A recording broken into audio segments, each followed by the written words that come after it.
है। अरे present indefinite क्या कहता है? प्रेजेंट इंडेफिनिट कहता है, पहले लिखेंगे headline, present indefinite tense. Present indefinite tense और प्रेजेंट इंडेफिनिट टेंस कहता है कि जरा इसको परिभाषित करो, हमें परिभाषित करके दिखाओ। अरे परिभाषित करके दिखाओ, अरे चिंता नहीं करो, इसका क्या इसके एक एक बॉडी को तोड़ करके बताएंगे, इसको ही नहीं इसके पूरे एक एक बॉडी को तोड़ कर बताएंगे। चिंता नहीं करना, मेरी गारंटी है, मेरी गारंटी है टेंस आने की। अरे जरा परिभाषा बताओ, इंडेफिनिट का मतलब होता है, जरा ये बताओ, तुम किताब पढ़ते हो, कोई डेफिनिट है, कोई यह डेफिनिट है, निश्चित है?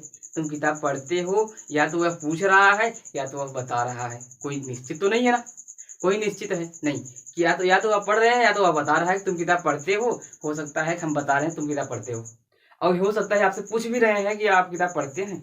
तो मतलब इसमें हम कह सकते हैं कोई डेफिनिट नहीं है, कोई निश्चित नहीं है। तो यहाँ पर समझ में आ गया, परिभाषा लिखेंगे। परिभाषा क्या लिखेंगे? परिभाषा। परिभाषा को हम अंग्रेजी में बोलते हैं डेफिनेशन। क्या बोलते हैं? डेफिनेशन। क्या बोलते हैं? डेफिनेशन। परिभाषा क्या होगा? तो हम कहेंगे जिस काल के हिंदी वाक्य के अंत में ता है, ती है, ते है इत्यादि वाक्य आवे तो क्या कहते हैं? जल्दी बोलो, क्या कहते हैं? क्या कहते हैं? अरे प्रेजेंट इंडेफिनिट। इतना क्यों लिखोगे? गधे हो गया, सॉरी। ऐसी बातों को हम रख रहे हैं, तो ऐसा नहीं रखना, ऐसा नहीं। हमें कुछ नया सीखना है, कुछ नए उमंग से चलना है। तो यहाँ पर क्या होगा? ता है, ता है, ती है, ते हैं इत्यादि वाक्य के अंत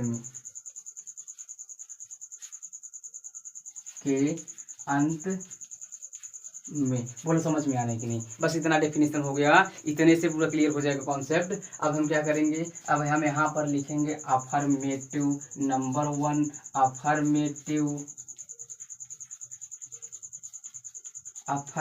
सेंटेंस। अफर्मेटिव सेंटेंस को हम हिंदी बोलते हैं साधारण वाक्य। साधारण वाक्य। अब साधारण वाक्य का रूल क्या होता है सर? साधारण वाक्य का रूल होता है कि कर्ता प्लस क्रिया में यस या ईएस प्लस कर्म प्लस अन्य कर्म में, या हम अन्य सिर्फ लिखते हैं दोस्तों, ज़्यादा हमें लिखने की आदत नहीं है, तो हम अन्य सिर्फ लिखेंगे, अन्य में सब आएंगे। तो हम यहाँ पर इतना लिखें, तो यहाँ पर क्या होगा सर? अरे यहाँ पर क्या होगा, समझने का प्रयास करो। तो हम कहेंगे तुम किताब पढ़ते हो। अरे तुम किताब पढ़ते हो, हम लिखेंगे शिवम भोजन खाता है। क्या लिखेंगे? शिवम भोजन खाता है। शिवम भोजन खाता है। जरा एक बात बताओ, यह शिवम एक वचन है कि बहुवचन? बड़ा कॉन्सेप्ट गलत है, बड़ा कॉन्सेप्ट अलग है, बड़ा कॉन्सेप्ट गलत है। अलग है कि गलत है हमें समझ में नहीं आ रहा। आएगा, गारंटी है मेरी, आएगा। क्या होगा कि एक वचन क्या है, बहुवचन क्या है? एक वचन क्या है, बहुवचन क्या है? तो हम कह सकते हैं, जरा लिख लेना, एक वचन। क्या लिखना? एक वचन। एक वचन लिखना। एक वचन क्या आएगा? ही, सी और इट, IT, या एक नाम। क्या? एक नाम। एक नाम में क्या है? जैसे तो शिवम भोजन खाता है। अरे शिवम भोजन खाता है, एक ही नाम है ना। तो यहाँ पर क्या होगा? यह एक वचन है, ही, सी, इट, या एक नाम आता है। तो हम कह सकते हैं कि इसमें यस या ईएस लगेगा। यस लगेगा। बहुवचन क्या लिखेंगे? बहुवचन क्या है? तो बहुवचन कहेंगे सर, अरे बहुवचन क्या कहेंगे? आई, वी, यू, दे, और उसके बाद अधिक नाम, एक से अधिक नाम। क्या? एक से अधिक नाम। एक से अधिक नाम, एक से अधिक नाम दोस्तों अगर आ गए ना, एक से अधिक नाम आ गए तो हम कहेंगे यस या यस नहीं लगेगा। अरे दिख रहा है कि नहीं, हम लिखेंगे यस या यस नहीं लगेगा। यस या यस नहीं लगेगा, तात्पर्य यह है कि यह क्रिया के फर्स्ट फॉर्म ही यूज होंगे। क्या होंगे? क्रिया के फर्स्ट फॉर्म ही यूज होंगे। बोलो समझ में आ रहे हैं कि नहीं? अरे बोलो समझ में आ रहे हैं कि नहीं? समझ में आ गए सर। आगे बढ़ते हैं, आगे बढ़ते हैं। मिटा दें? मिटा रहे हैं।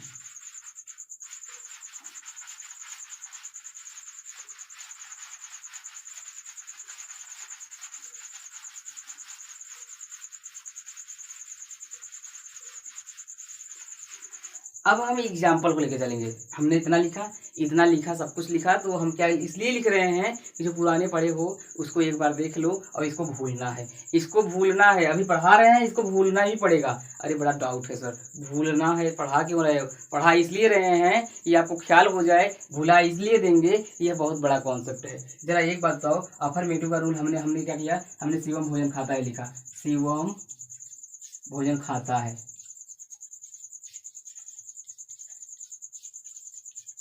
शिवम भोजन खाता है, तो शिवम भोजन जब खाता है, ऐसी कंडीशन क्या होगा? Shivam its food.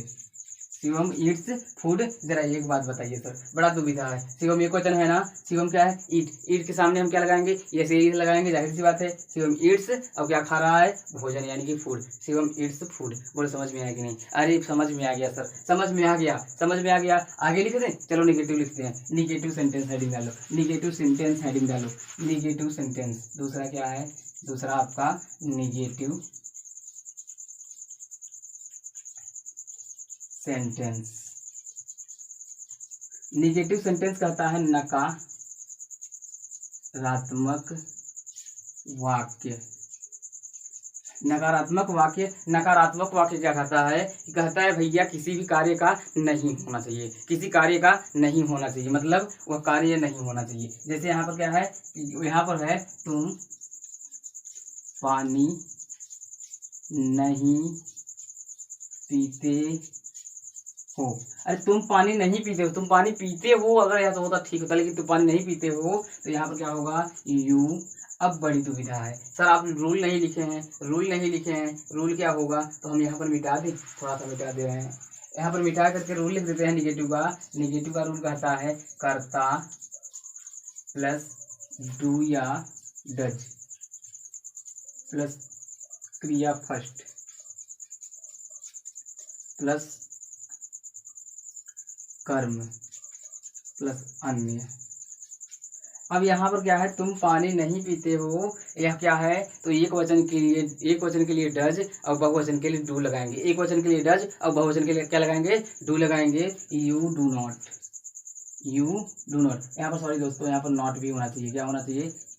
डज और उसके बाद नॉट, डू या डज, यहाँ पर प्लस नॉट लगा लेना, नॉट लगा लेना। You do not you do not drink water, drink water. You do not drink water. बोलो समझ में आ रहा है कि नहीं? समझ में आ रहा है सर। बड़ा दुविधा है कि आप अभी कब बताएंगे, तो इसको जरा उतार लो ना, उतार लो। हम अभी बताएंगे, चिंता नहीं करना। अभी हम बिल्कुल बताएंगे, पूरी कॉन्सेप्ट क्लियर करेंगे। आज मज़ा आ जाएगा, कहेंगे सर जी हाँ आज हम कुछ पढ़ कर गए हैं। लेकिन हाँ, थोड़ा सा आपको यह फोकस करना है कि वीडियो के अंत तक जरूर बने रहना है। वीडियो के अंत तक बने रहोगे तो मज़ा आ जाएगा। क्या होगा? मज़ा आ जाएगा। आज का टॉपिक बिल्कुल मज़ा आ जाएगा, समझ में आएगा कि हाँ हमने ग्रामर पढ़ा और पूरी ग्रामर का निचोड़ कर देंगे, चिंता नहीं करना। अब यहाँ पर क्या है? हम डालेंगे इंट्रोगेटिव।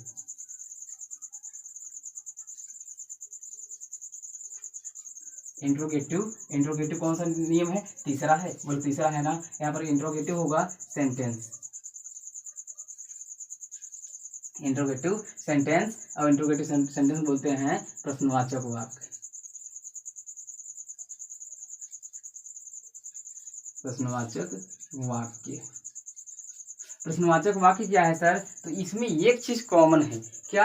इंट्रोगेटिव यह फर्स्ट में है। तीसरा रूल जो है इसमें फर्स्ट में है, चौथा भी होगा, यह निगेटिव हो जाएगा। इंट्रोगेटिव निगेटिव और कौन सा होगा? फर्स्ट में होगा, यानी कि जब वाक्य में क्या पहले हो। इनके लिए भी जब वाक्य में क्या पहले हो, हम हिंदी बोल नहीं लिखेंगे, जब वाक्य में क्या पहले हो लिखना हो तो लिख लेना, नहीं तो हम डायरेक्ट रूल लिख रहे हैं। अब रूल क्या है? हम कहेंगे डू या डज, डू या डज, फिर उसका क्या होगा सर? उसके बाद होगा कर्ता, क्या होगा? कर्ता होगा। फिर इसको क्या होगा सर? तो यहाँ पर होगा क्रिया फर्स्ट, क्या होगा? क्रिया फर्स्ट होगा। फिर क्या होगा सर? क्रिया के बाद होता है कर्म, क्या होगा? कर्म होगा प्लस अन्य होगा, क्या होगा? प्लस अन्य होगा। बोलो समझ में आ रहे हैं कि नहीं? अरे बोलो समझ में आ रहे हैं कि नहीं? अब यहाँ पर क्या करेंगे? इसके लिए चौथा वाला नियम क्या होगा? यहाँ पर होगा डू या डज, डू या डज प्लस क्या होगा? कर्ता, क्या होगा? कर्ता होगा प्लस क्या होगा? नॉट होगा प्लस क्या होगा? क्रिया होगा, प्लस क्या होगा? क्रिया फर्स्ट होगा प्लस कर्म होगा, क्या होगा? कर्म होगा प्लस अन्य होगा। बोलो इतना समझ में आ रहा है कि नहीं? अरे बोलो समझ में आ रहे हैं कि नहीं? समझ में आ गए हैं सर। अभी हमने रूल लिखा ना, रूल लिखते जाओ, क्या होगा? अब एग्जाम्पल लिखें। अरे एग्जाम्पल लिखते हैं, क्या तुम क्रिकेट खेलते हो? अरे मिटा दे रहे हैं इसको। क्या तुम क्रिकेट खेलते हो? क्या तुम क्रिकेट खेलते हो? यहाँ पर क्या कहना है? क्या तुम क्रिकेट खेलते हो? क्या तुम क्रिकेट खेलते हो? क्या तुम क्रिकेट खेलते हो? जरा एक बताओ, डू या डज, डू या डज, तुम क्या है? एक वचन बहुवचन, तुम क्या है? एक वचन बहुवचन है सर, हम जानते हैं तुम जो है वह बहुवचन है, तो यहाँ पर क्या होगा? खेलते हो, डू या डज, डू या डज, यहाँ पर हम क्या लगाएंगे? डू। अब कर्ता कौन है? तुम है ना, कर्ता तुम है, डू यू, डू यू। उसके बाद क्या कर रहा है? अरे यहाँ पर क्या है? नॉट नहीं, यहाँ पर पहले नॉट नहीं था, तो आप रूल लिखे हैं, रूल में देख लेना। क्रिया क्या कर रहा है? खेलना, प्ले, डू यू प्ले, क्या खेल रहे हो? कर्म बताओ, क्रिकेट, क्या? Cricket, cricket sorry cricket. उसके बाद क्या है? तो यहाँ पर आपका डू यू प्ले क्रिकेट, यह ऑप्शन क्लियर हो गया। अब सर हम इस इंग्लिश को बनाएंगे कैसे? तो हम कहेंगे बस कर्ता को ढूंढ लो, उसको पीछे से आना स्टार्ट कर दो। कर्ता को ढूंढो, पीछे से आना स्टार्ट करो। हमें कर्ता यहाँ मिला, लेकिन प्रश्नवाचक में था, हमने डू लगा दिया। प्रश्नवाचक में था तो यहाँ डू लगा दिया, फिर यू लगा दिया, और यू के बाद हम पीछे से आ रहे हैं। पीछे से क्या? तो यहाँ पर हम खेलना का प्ले होता है, और उसके बाद इधर से क्या होगा? क्रिकेट होगी। बोलो समझ में आया कि नहीं? अरे बोलो कॉन्सेप्ट क्लियर हुआ कि नहीं? उतार लो। अब इंट्रोगेटिव अगले में आते हैं दोस्तों।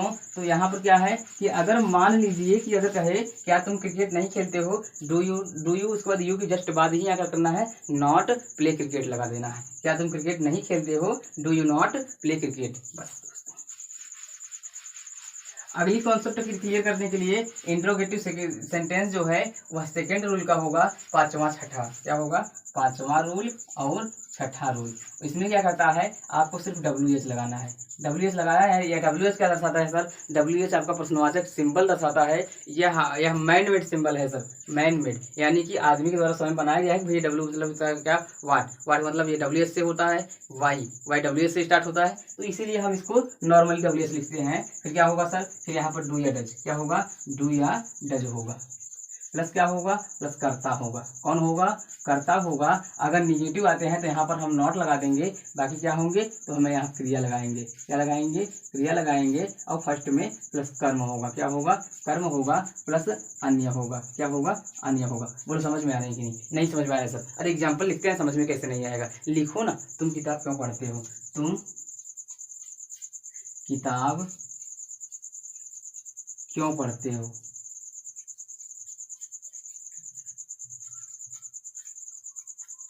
तुम किताब क्यों पढ़ते हो? जरा एक बात बताओ, जरा एक बात बताइए सर, हमें अभी तक नहीं क्लियर हुआ। तुम किताब क्यों पढ़ते हो? अरे बीच में क्यों आया कि नहीं? अरे बीच में क्यों आया कि नहीं, यही दर्शाता है क्यों पढ़ते हो। प्रश्न पूछ लिया ना, क्यों पढ़ते हो? पढ़ने का रीजन बताओ। अरे हमें पढ़ने का रीजन यह है कि अगर हम पढ़ेंगे तभी तो आगे बढ़ेंगे, पढ़ेंगे तो तभी तो आगे बढ़ेंगे, अन्यथा हम अंग्रेजी में बिल्कुल कमजोर रहेंगे। अन्यथा अंग्रेजी में क्या होंगे? बिल्कुल कमजोर रहेंगे। तो आपको थोड़ा सा इसलिए सीरियस होना है। यहाँ पर क्या? क्यों का अंग्रेजी WH क्यों का अंग्रेजी होता है? वाई। उसके बाद क्या होगा? वाई तुम do, why do you, do you पढ़ना का होता है रीड, और उसके बाद क्या है? किताब book. Why do you read book, why do you read book, बोलो समझ।